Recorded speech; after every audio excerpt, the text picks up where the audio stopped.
রাধা রাধা।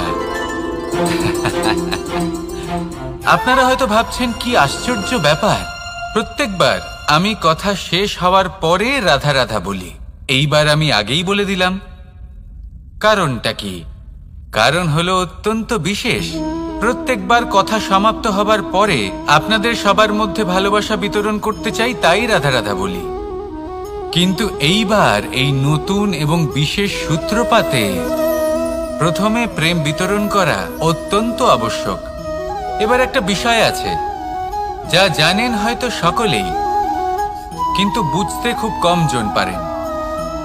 এই প্রেম, এই আনন্দ, এই সকল কিছুর সূত্রপাত হয় নিঃস্বার্থ আবেগের দ্বারা। ঠিক যেমন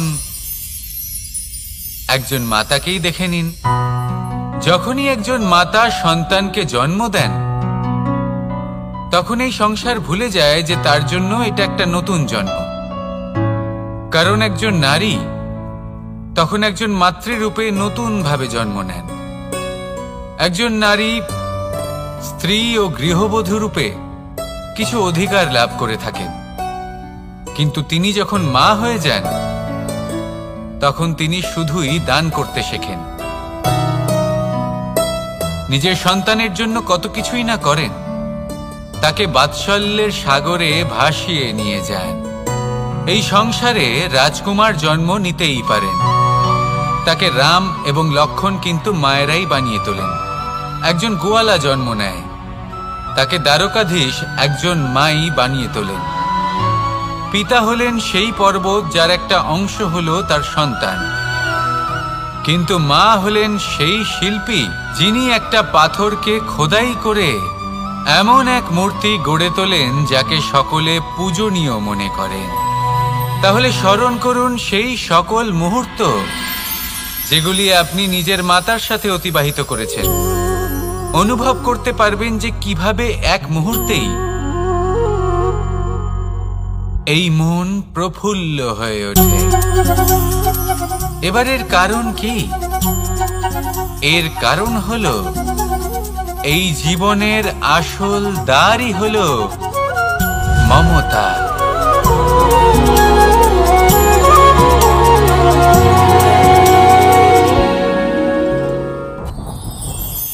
যত শক্তিশালী এই মন, তত শক্তিশালী এই শরীরও। এই যে আমাদের শরীর, এটা আসলে কি? এ হলো একটা রথের মতো। আর একটা রথ ততক্ষণ চলতে পারবে না যতক্ষণ না তাকে কোনো সারথি চালাবে। এই মন হলো শরীরের সারথি। এবার ভাবুন, যদি এই সারথি শক্তিহীন হয়, দুর্বল হয়, তাহলে এই রথের কি হবে? এটা উচিত পথে চলতে পারবে না, উচিত গতিতে চলতে পারবে না, মন মতো স্থানে এটা পৌঁছতেও পারবে না। সেই জন্য মনের শক্তি অত্যন্ত প্রয়োজনীয়। এবার মনের শক্তি আমরা কোথা থেকে লাভ করি? দৃঢ়তার শক্তি থেকে। এবার এই শক্তি আমরা কিভাবে বাড়াতে পারি? আমরা প্রতিদিন কিছু নতুন স্থির করি, কিছু ছোট কিছু বড়। আর যেই আমরা নতুন কিছু পূর্ণ করি, আমাদের মনের শক্তি বেড়ে যায়। আর যদি পূর্ণ না করতে পারি, মনের শক্তি কমে যায়। একটা দেওয়ালের মতো ছোট ছোট ছোট ছোট শিলা আমরা একটার পর একটা স্থাপন করে একটা দেওয়াল তৈরি করি। এতগুলো পাথর যখন একত্রিত হয়ে যায়, তখন এমন এক দেওয়াল তৈরি হয় যাকে ভাঙা প্রায় অসম্ভব হয়ে দাঁড়ায়। সেরকমই হয় মন এবং দৃঢ়তা। ছোট ছোট কাজ করে নিজের লক্ষ্য পূর্ণ করুন। এই লক্ষ্য যদি পূর্ণ হয়, তবে মনের শক্তি বাড়বে। কিছুটা এইভাবে যে যত বড়ই বিপদ আসুক না কেন, সেই বিপদ নিজে হার মেনে নেবে, কিন্তু আপনার মন ততটাই শক্তিশালী থাকবে। তাই মনের শক্তি বাড়াতে থাকুন, যাতে আপনি উচিত পথে চলতে পারেন, উচিত গতিতে চলেন আর মনোবাঞ্ছিত স্থানে পৌঁছতে পারেন। তবেই এই মন প্রসন্ন হয়ে বলবে, রাধা রাধা। আমি রাধাকে ভালোবাসি, আর এই কথাটা সমগ্র সংসার জানে। আর সময় অন্তরে লীলার দ্বারা, বিভিন্ন ঘটনা দ্বারা, কর্মের দ্বারা আমি নিজের এই ভালোবাসা রাধার সামনে প্রকাশ করি। এবার আপনি বলবেন, এসবের কি প্রয়োজন? রাধা কি এই কথা জানে না যে কৃষ্ণ তাকে কতটা ভালোবাসে? অবশ্যই জানে, কিন্তু এই যে ভালোবাসা, তা মনে রেখে দেওয়ার জন্য নয়, তা প্রকাশ করার জন্য। আর বারংবার এই ভালোবাসাকে প্রকাশ করা উচিত, উচিত সময় এবং উচিত সুযোগ দেখে। কিরকম? এবার যদি আপনি প্রেমীর সাথে কোনো উৎসবে থাকেন, তাহলে তার সাথে নৃত্য সঙ্গীত করুন। যদি ভিড়ের মাঝে থাকেন, তখন প্রেমীকে সম্মান করুন, একান্তে প্রসাধন করুন। দুঃখের সময় তার হাত ধরে থাকুন, সুখের সময় আলিঙ্গন করে রাখুন। এই প্রেম যত প্রকাশ করবেন, ততই এই প্রেমের বৃদ্ধি হবে। এই প্রেম আরো বেশি গভীর হবে, অটুট হবে। তাই এই প্রেমকে মনে নয়, আপনার জীবনে স্থান দিন। মন খুলে প্রকাশ করুন আর আমার সাথে ভালোবেসে বলুন, রাধা রাধা। মুঠো হাতের শক্তি বেশি, মুঠো খুললেই তা দুর্বল। তা এমন কি থাকা উচিত এই বন্ধ মুঠোয় যা লাখের সমান? মানসিকতা এবং স্বপ্ন। মানুষ জন্মগ্রহণ করে, তার মানসিকতা সময়ের সাথে উন্নত হয়। মানসিকতা অনুযায়ী সে স্বপ্ন দেখে, আর সেই স্বপ্ন সার্থক করতে সে পরিশ্রম করতে থাকে। কিন্তু খুব গুরুত্বপূর্ণ একটা কথা আছে যা আপনার মনে রাখা উচিত। আপনার এই মানসিকতা, আপনার এই স্বপ্ন, তা যেন আপনার নিয়ন্ত্রণে থাকে। আপনার বন্ধ মুঠোয় যেন এর লাগাম থাকে, আপনি যেন এর প্রভু হন। যদি তা হয়, তবেই আপনি লাভবান হবেন। যদি এরা আপনাকে নিয়ন্ত্রণ করতে থাকে, যদি আপনার মুঠো খুলে যায়, না পথ আপনার নিয়ন্ত্রণে থাকবে, না মানসিকতা থাকবে, না স্বপ্ন নিয়ন্ত্রণে থাকবে। আর যদি তাই হয়, তাহলে আপনি আপনার ভবিষ্যৎ নষ্ট করে ফেলবেন।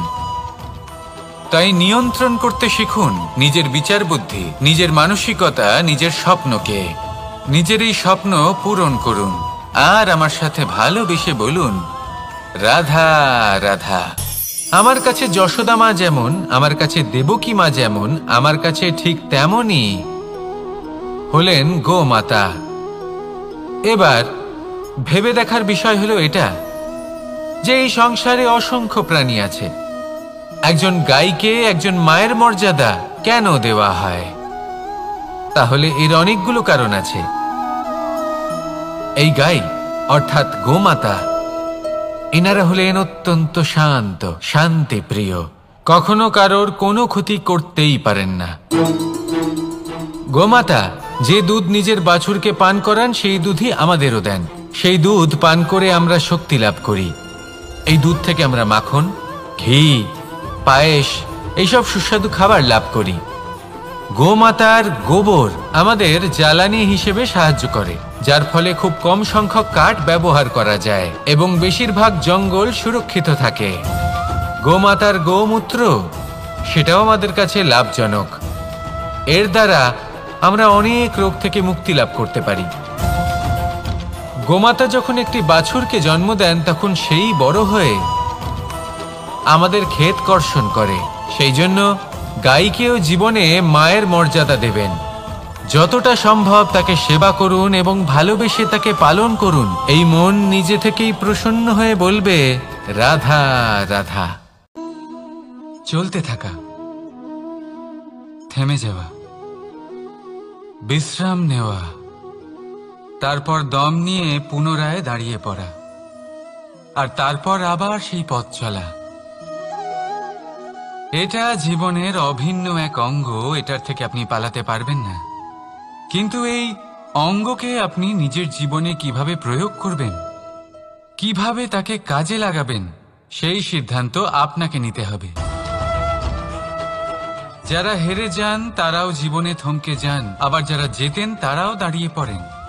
যারা হেরে যান তারা হাঁপিয়ে দাঁড়িয়ে পড়েন, যারা জিতে যান তারা দাঁড়িয়ে পড়েন সেই সর্বোচ্চ স্তরে পৌঁছে গিয়ে। এবার দাঁড়াতে তো আপনাকে হবেই, তা হতেই হবে।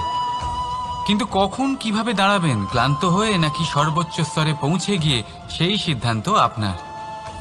অবশ্যই দাঁড়িয়ে পড়ুন, কিন্তু ক্লান্ত হয়ে নয়, কারণ আপনাকে পুনরায় দাঁড়িয়ে পড়তে হবে, পুনরায় যাত্রাপথে এগোতে হবে এবং সর্বোচ্চ স্তরে পৌঁছতেই হবে। রাধা রাধা।